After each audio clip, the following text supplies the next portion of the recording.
Well, the project for today is to replace a fuel filter in the Suburban, and it is minus 6 degrees out or so. Got a new fuel filter here. If I can get this open. From Canadian Tire. Just your very plain basic one. There's not too much involved in replacing a fuel filter. One thing that you got to do is put it in the right direction. So there's a nice little arrow there to show you the the flow of the fuel. So the gas tank's on this side, of course, and the engine's on this side because that's where the fuel's going. And otherwise, I've got some sort of clamps. These aren't snake clamps, but clamps that I can put around the fuel line. And then I'm going to have to pinch off possibly the fuel lines to prevent fuel from getting out. There is a trick that that I saw from somebody on I think YouTube, and that is you pull out the fuel filter. So I'm going to try and do that now. If I can. There we go. So there should be a fuel filter, I think maybe in here. Fuse relay. Ah, this is greasy. Oh.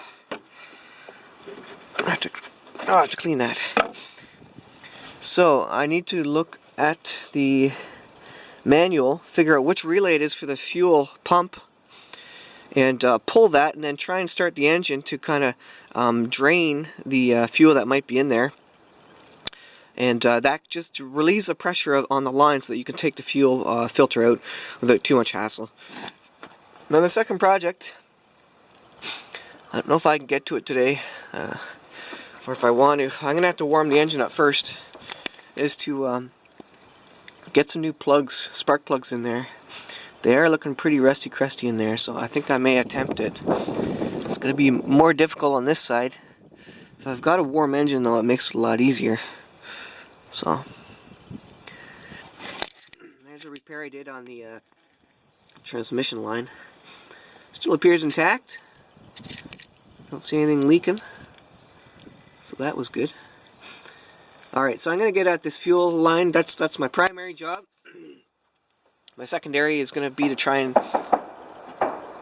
put some new plugs in there. I just heard someone shooting some geese over there. So yeah, that's my primary job, to get the fuel filter. So let me find out which fuse it is, and we'll get to replacing the filter. Alright, I've got the manual here, and you can see, and this is a 1997 GMC Suburban, you can see on the bottom left there, focus, there it is, fuel pump relay. So in theory, I can just pull that guy out, so the two dots are at the top.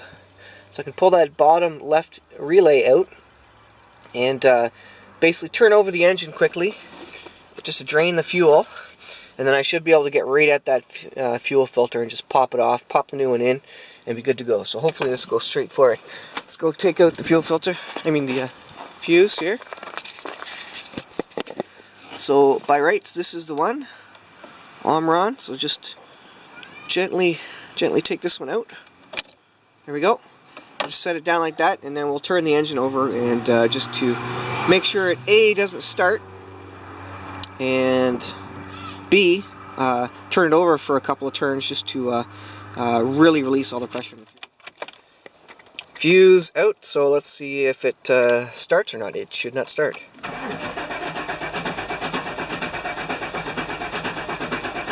Sure enough, it doesn't start. Perfect, so that's what we want, so we'll go and replace it. Alright, this is good. This is the fuel filter here. It's going to be a cold, messy job.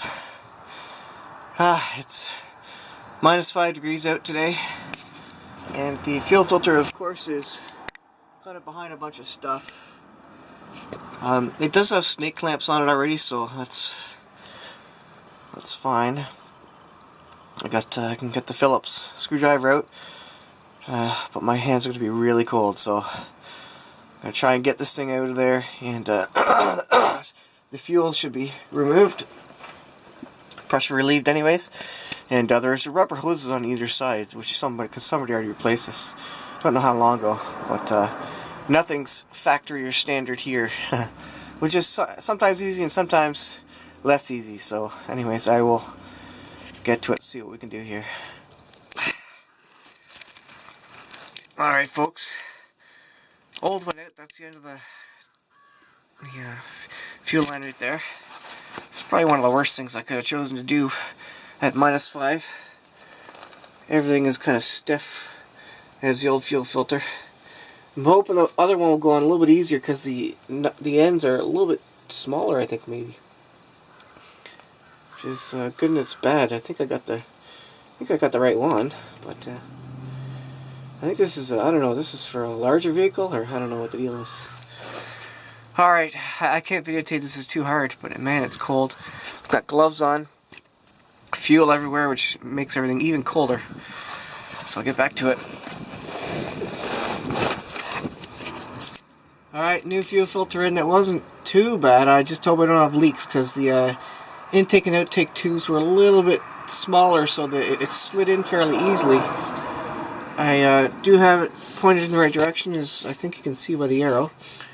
And I reused the snake clamp that was on there, so that seems to be okay.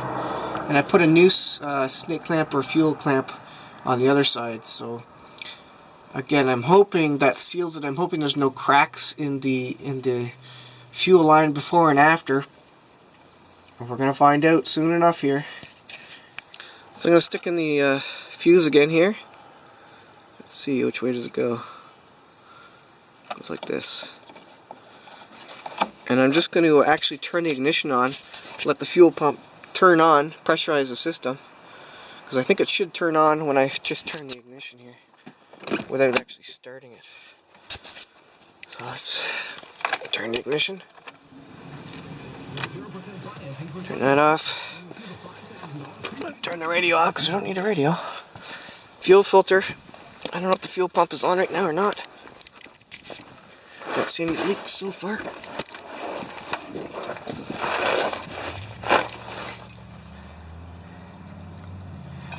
And again, don't see any immediate leaks. So I'm going to fire this thing up, see if it works. Maybe the fuel filter only comes on when you start the car up. So it's going to take a few cranks now to start up because it's got no fuel in the lines. Okay, that came on pretty quick.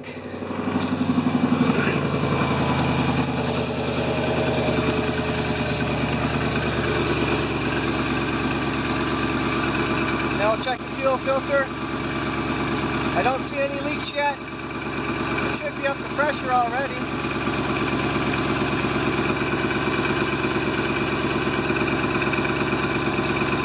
So far so good.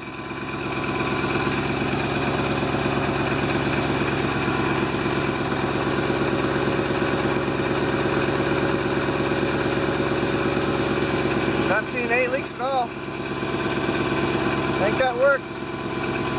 I'm going to have to monitor it a couple days because of these things. You want to come back and just double check. There are shiny spots, which I'll have to wait till they dry. I could dry it off with a rag right now. I'll just let them air dry. A couple hours I'll come back and turn the engine on and see if they get wet again. Basically, they should be dry as a bone on the outside. So it should be relatively obvious to figure out if it's leaking or not. So far I don't see any massive leaks, so I think we're okay. I'm going to tie strap this up again, make sure it's secure and so it doesn't bobble around. There's a look at the exhaust leak that I have, but that's after the catalytic converter. Not a huge deal, it doesn't affect anything. So that's a job for another day. So I'm going to tie strap this up and we'll call that job done. And now I'll move on to replace the spark plugs. So the fuel filter job was a success. It's already dried off now. And I was looking at the fuel. I was kind of dumping it out the opposite direction. So the underside of the filter. Look at that dirt. That's coming from the fuel filter. So if this is the intake. So if I dump it on the clean part there, you'll see how much dirt is in here. Look at that. I mean, the fuel should be clear coming out of it, but all that junk is in there. So yeah, it needed to be done. I don't know how old that is. There's no markings on it, but it definitely needed to be done. So that should really help fuel flow, maybe even improve fuel economy a little bit. So I'll leave it there for that one, guys. Thanks for watching. We'll see you guys in the next video. Alright, so I don't know if this will be another video or the second part of the fuel filter video.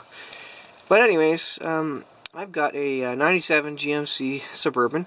It's got the 5.7 liter Vortec engine in it. And it, of course, has 8 spark plugs. Now, I'm just looking at this belt. You know you have a new belt, nice fresh new belt, when you still see the words on the outside of it. Because it does go under pulleys, like that one. So after a few thousand kilometers, that's going to be all worn off. And that's at least a quick indicator that you may need to replace it. You may need to check your belt. So this one's brand new. It's only been on there for a couple thousand kilometers, so it's good. So I did run the engine for a while. I warmed it up, so it is -5 out today, snow on the ground. But that's alright because the engine's nice and toasty. So once I get my hands in there, the manifold and the engine block will keep me warm, hopefully. So that's a little tip when you're working on your engine. If it's cold out, just let the engine run for a bit and then sit for a while to cool off a little bit. And then it should be nice and warm and warm your hands while you're working on it. So this is the easy side. This side over here has a bit more stuff to get in the way here. Shouldn't be too bad, but just a few more obstacles. So I'm going to try and replace at least the 4 on this side if I can. We'll see how it goes. And here is, get the plug out. Here's a nice new plug. This is a basic Champion plug, and the ones on there do look a little rusty and pretty dirty. So they've been on there maybe a while. I don't know if they've been changed, when they've been changed, if they've ever been changed. This truck has 170,000 kilometers on it. So when you get a new to you used vehicle, these are some of the easiest things you can replace. Air filter, spark plugs, spark plug wires, fuel filters. These are quick things that you can replace, and these are the things that you do need to replace on a lot of these vehicles if you don't know when they were last replaced. So they'll quickly improve in performance. The air filters, the plugs, they'll quickly improve performance, fuel mileage, and generally help your engine to run smoother and better. And they're really some of the simplest things you can do to a car. So the engine should be cooled down enough. Now I had it running for about 10 minutes, so I'm going to get to work here. Now the boots. The rubber boots, it is cold out, but they should be warmed up. The rubber boots, you kind of need to actually press them in first, just to release the sticky lock that the rubber has on the end of the plug. And then make sure you hold right around the plug and pull on the whole boot. Don't tug on the wire, because the wire will pop right out of the boot. And so you want to get your fingers right in there and pull right at the base of the boot on the plug. Otherwise, you'll pull the wire right out of it, and you'll have a bigger mess on your hands. Note that the spark plug wires are numbered as well. That helps you put them in the right place when you buy new wires. So I will get new wires, but that's not a job for today. I'll probably do that later. The wires actually don't look horrible, but it would be nice to get a new set of wires on there. So I'm going to get to it, and hopefully I'll show you some shiny plugs in there when we're done here. Oh yeah, guys, these plugs needed to be replaced. There is the old one. Rusty crusty. I don't know if these have ever been replaced. Look at the electrode on that thing. It's tiny. Here's a new one for comparison. You can see the larger electrode. That one's nearly corroded right down to the base. Now maybe it had a smaller electrode to start with, but oh yeah, there's a big difference there. You can see it's almost double in size, the electrode in the center there, and it's pretty worn down. The gap is probably not even correct anymore. So yeah, these plugs need to be replaced. So I think that's really going to help general engine performance as well. So I'll get to, and it's not too bad for carbon, not a boatload of carbon. I mean, they're fairly clean, all things considered. So I think the mixture is good. But yeah, it definitely needs new plugs. So let's get to it. Now guys, I got bloody knuckles. All part of the fun of pretending to be a mechanic. I've got 4 new spark plugs in. There's a nice shiny new spark plug. That's not a spark plug. That's a temperature sensor, exhaust gas, something or other. So I didn't replace, I don't know what that is, sensor. But yeah, the spark plugs, 4 spark plugs are switched on this side. I'm going to try and do the other side. This wasn't too bad, all things considered, but it doesn't help that it's freezing cold out. My hands are freezing. I started the car up. It does run. It's always good to check that it runs after you do a few, just in case. And do one at a time, so you don't mix up the wires. It is hard to mix up the wires, but that being said, it's always good to do one plug at a time. Put the boot back on. Do the next one. Pull the boot off. Do the plug. Put the boot back on. And as you can see, these are quite nasty old spark plugs. So yeah, it needed to be done. So good timing. These may have been the ones with the smaller electrode to start with. I'm not sure. They're the fancier ones. But anyways, I just put regular champions in because I can replace them every couple of years anyways, and they're cheap. I mean, it costs $40 to replace all 8 spark plugs on this V8 anyways, so you're spending a fair bit of money. But really, I don't know, those spark plugs should last for the next 50,000 kilometers, I would think. So I'm going to try and get it on this side. I did heat the engine up a little bit, so it'll be nicer on my hands. So we'll get to it and see if we can finish the job here. But otherwise, if I don't have any other video to take, then thanks for watching, guys. And as I always say, we'll see you guys in the next. Alright, we got all 8 spark plugs replaced. The engine starts up. All's well. Nice new shiny plugs. That's a fair bit of work, a fair bit of major maintenance stuff done. I also put a liter of oil in the engine. I noticed it was down a liter, so this big engine's probably going to eat a little bit of oil. So job done. I'm done with the car for today. That was the maintenance. Fuel filter, spark plugs. So I probably saved $200 in doing all that myself. Job done. Over.